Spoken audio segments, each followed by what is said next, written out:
তবে নতুন রাজনৈতিক দল সরকারের সহযোগিতা পাচ্ছে, তাদের জন্য এরকম প্রোগ্রাম করা কোনো বিষয় না, তাদের অর্থ সংস্থানও কোনো সংকট না।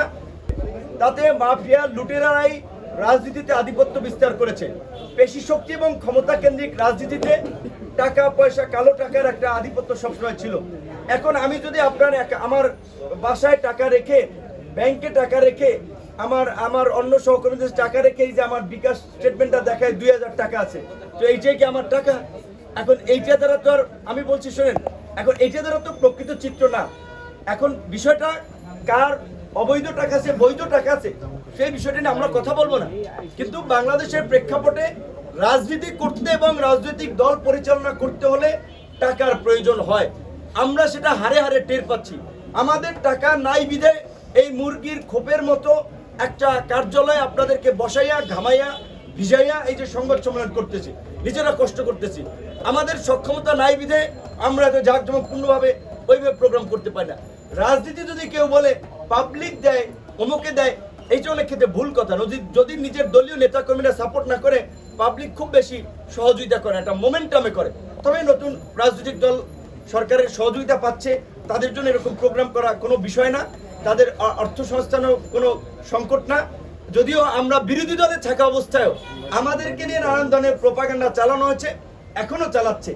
আমরা সুনির্দিষ্টভাবে বলি, গোয়েন্দা সংস্থাকে চ্যালেঞ্জ করে বললাম, আপনারা গোয়েন্দা সংস্থাগুলোর কাছ থেকে প্রতিবেদন নেন, আমাদের কারো বিরুদ্ধে কয় টাকার কি অভিযোগ ছিল। আওয়ামী লীগের প্রোপাগান্ডা আমাদের চরিত্র উন্নয়নের চেষ্টা করা হয়েছে।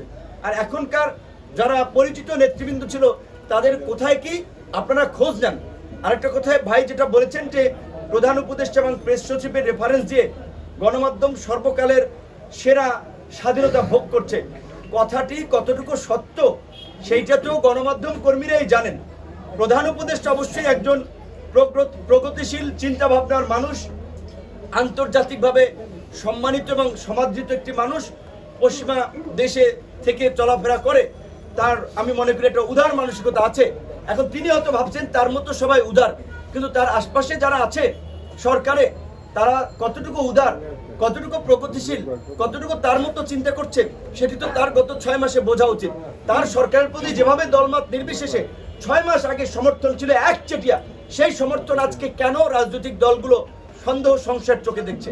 কেন তারা যেভাবে শুরুতে রাষ্ট্র সংস্কারের জন্য ব্ল্যাঙ্ক চেক দিয়েও এখন দ্রুত সময়ের মধ্যে নির্বাচন চাচ্ছে?